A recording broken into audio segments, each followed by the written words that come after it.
Hello, dear learners. Welcome back to our channel, where English learning becomes an unforgettable adventure.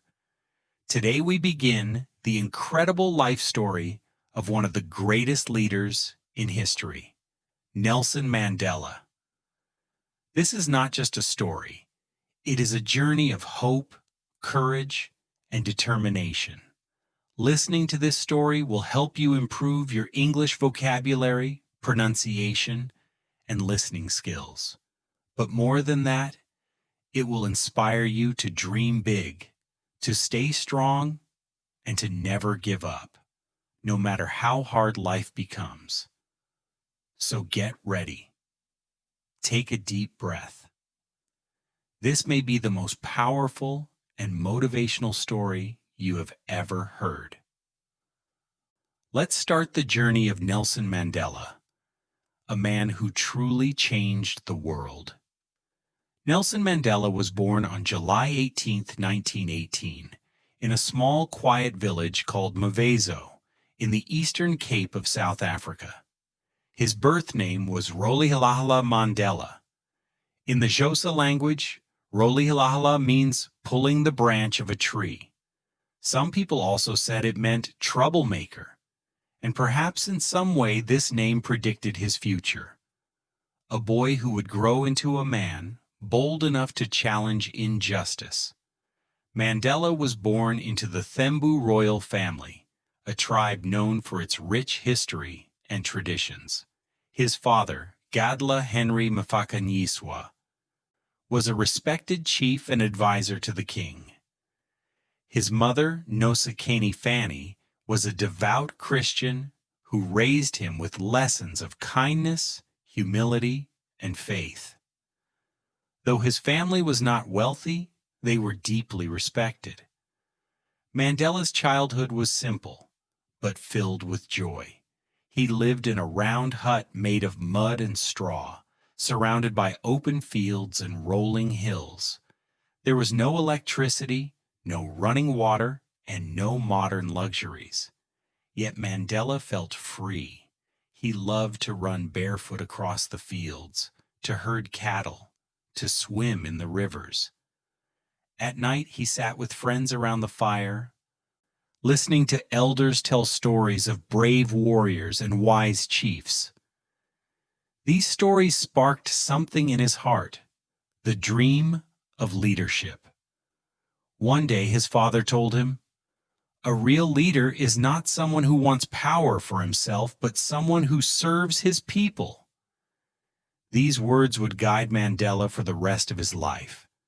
But tragedy struck early. When Mandela was just 9 years old, his father fell ill and passed away. The boy was heartbroken, but his life soon took a new direction. After his father's death, Mandela's mother brought him to live with Chief Jongintaba Dalindyebo, a royal leader of the Thembu people. Chief Jongintaba welcomed Mandela as if he were his own son, and here Mandela began to see a world beyond his small village. He watched the chief hold meetings, listened to discussions of law, justice, and leadership. He began to understand that leadership was not about privilege, but about responsibility. Mandela also started school at age 7. It was here that his teacher, Miss Mdingane, gave him a new name, Nelson. At that time, it was common for African children to receive English names in school. Mandela did not understand why he needed it, but he accepted it and focused on his studies. He quickly became curious about English literature, history, and geography. He loved reading about heroes who fought against colonial rule. Mandela once said, "Education is the most powerful weapon which you can use to change the world." This belief began here, in his school years. As Mandela grew older, he became more aware of the injustice around him. South Africa was ruled by the system of apartheid, a system that separated black and white people in every part of life. Black people could not vote. They could not own land in many places. They could not even live in the same neighborhoods as whites. Mandela could see the unfairness everywhere, and inside him, a fire began to grow. At age 16, he joined a traditional Xhosa ceremony where boys became men. The elders spoke about manhood, but they also shared their sadness that their people lived under oppression. For Mandela, this was more than a ceremony. It was a call to action. At 19, Chief Jongintaba arranged a marriage for him. But Mandela had other dreams. He wanted to study. He wanted freedom of choice. So he made a bold decision.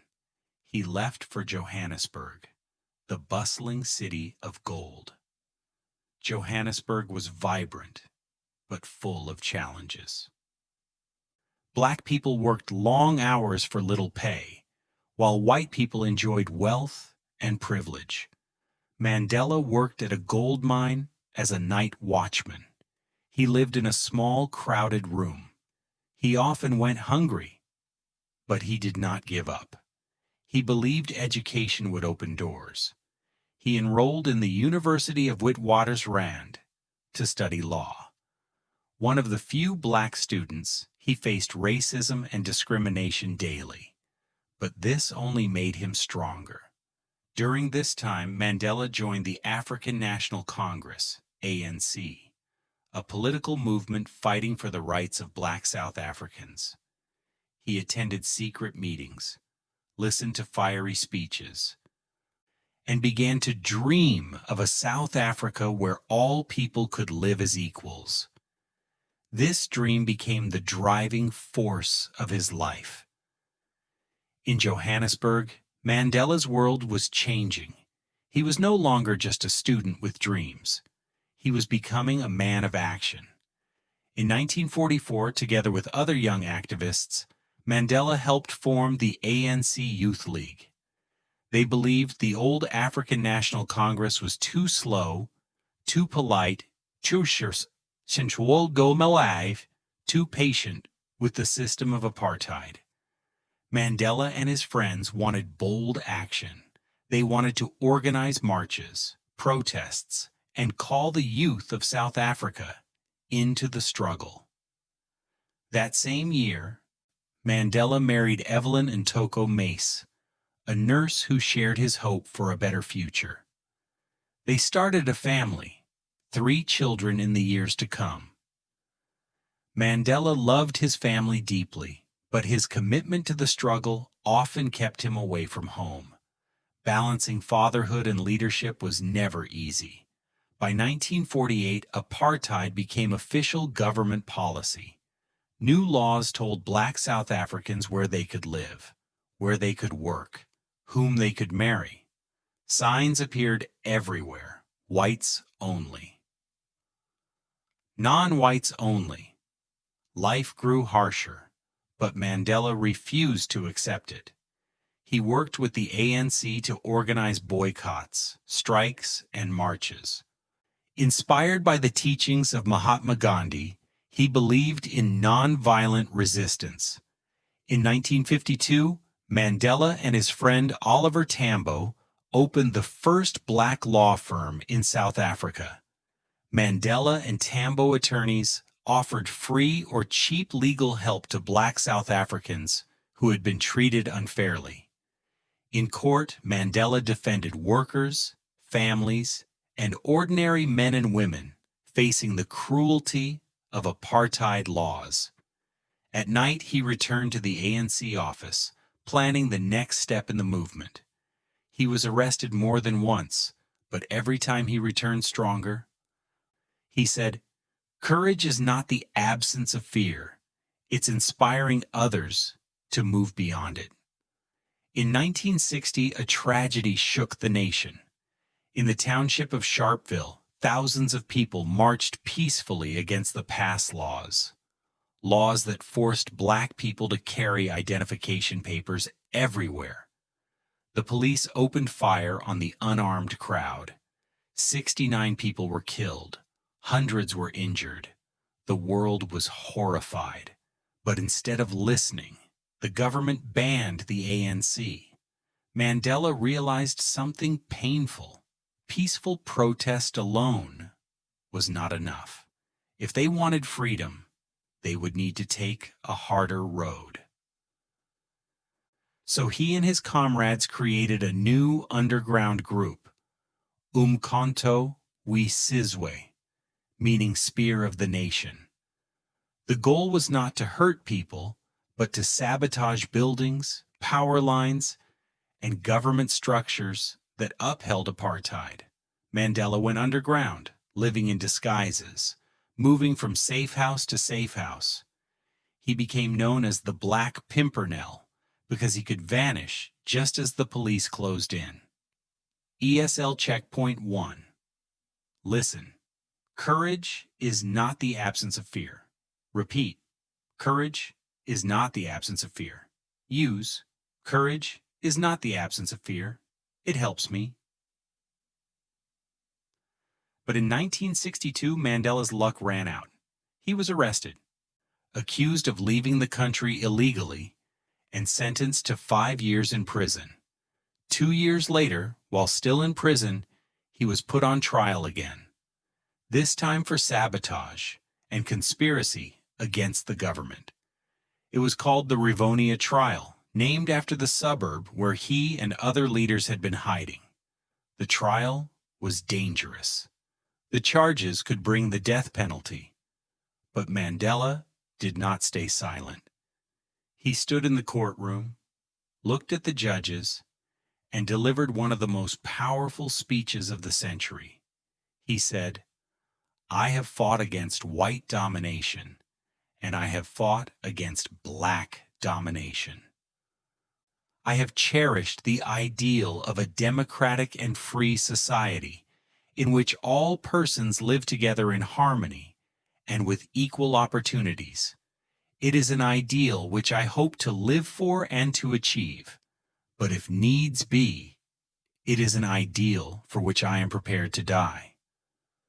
The court sentenced him and others not to death, but to life imprisonment.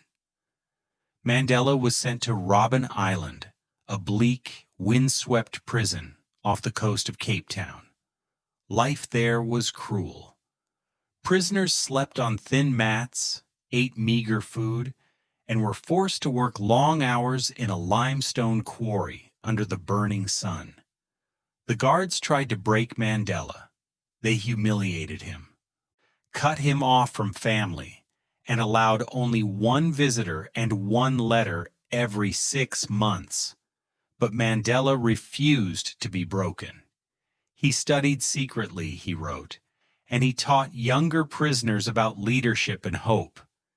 He even learned Afrikaans, the language of his oppressors, to better understand those who kept him locked away. He once said, "I am fundamentally an optimist. Part of being optimistic is keeping one's head pointed toward the sun and one's feet moving forward." Over time, Mandela became more than just a prisoner. He became a symbol, not only for South Africa, but for the whole world. Songs were written about him. Protests erupted in cities across the globe. People marched carrying banners that read, "Free Nelson Mandela." In the streets, his name was whispered like a prayer. While Mandela was in prison, South Africa became a nation under siege. The apartheid government faced strikes, protests, and international sanctions. Countries around the world refused to trade with South Africa. Musicians like Bob Marley, Stevie Wonder, and U2 sang songs demanding Mandela's release. Yet the government refused. Year after year, Mandela remained on Robben Island. He spent 18 years there, before being moved to another prison. In total, he would spend 27 years behind bars. Every day was a test of patience, strength, and dignity. But Mandela endured. He once told his fellow prisoners, I realized that courage was not the absence of fear, but the triumph over it. The brave man is not he who does not feel afraid, but he who conquers that fear. By the 1980s, the pressure was too great. South Africa was isolated, its economy weakening, its people rising. Even some leaders inside the white government knew that apartheid could not last forever.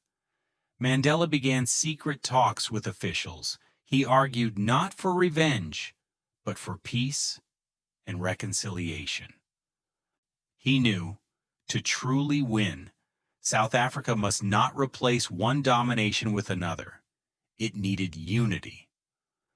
On February 11, 1990, after 27 long years in prison, Nelson Mandela finally walked free. He was 71 years old. His hair was gray, his face lined with age, but his spirit was unbroken. He stood before the cheering crowds and said, "I stand here before you, not as a prophet, but as a humble servant of you, the people.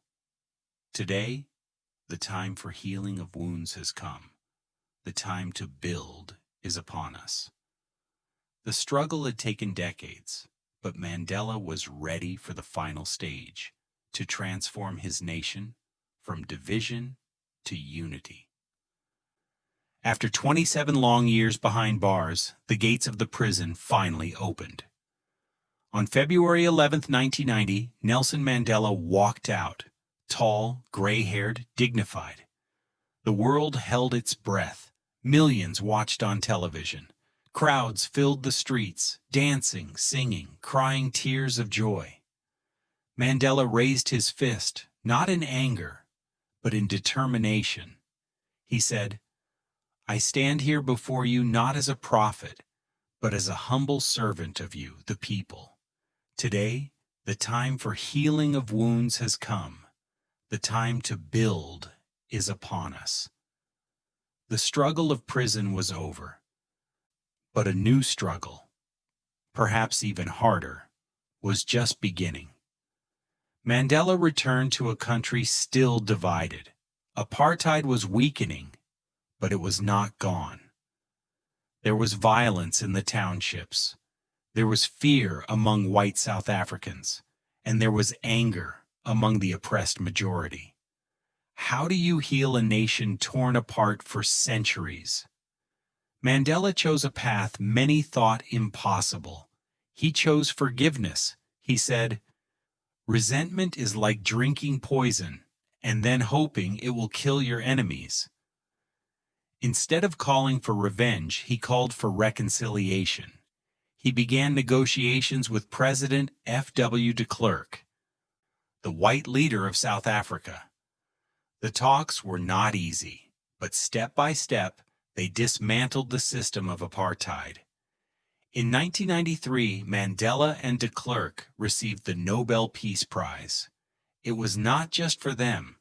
It was for every South African who had suffered, who had resisted, who had believed that freedom was possible. ESL Checkpoint 2. Listen. Forgiveness heals nations. Repeat. Forgiveness heals nations. Use. Forgiveness heals nations, and it also heals Jerusalem. Then came April 27, 1994. For the first time in history, all South Africans, black, white, Indian, colored, could vote. People stood in lines for hours, some even overnight, just to cast their ballot. Many had waited their whole lives for this moment. When the results were announced, Nelson Mandela had been elected the first black president of South Africa. At his inauguration, leaders from around the world attended. The air was electric with hope.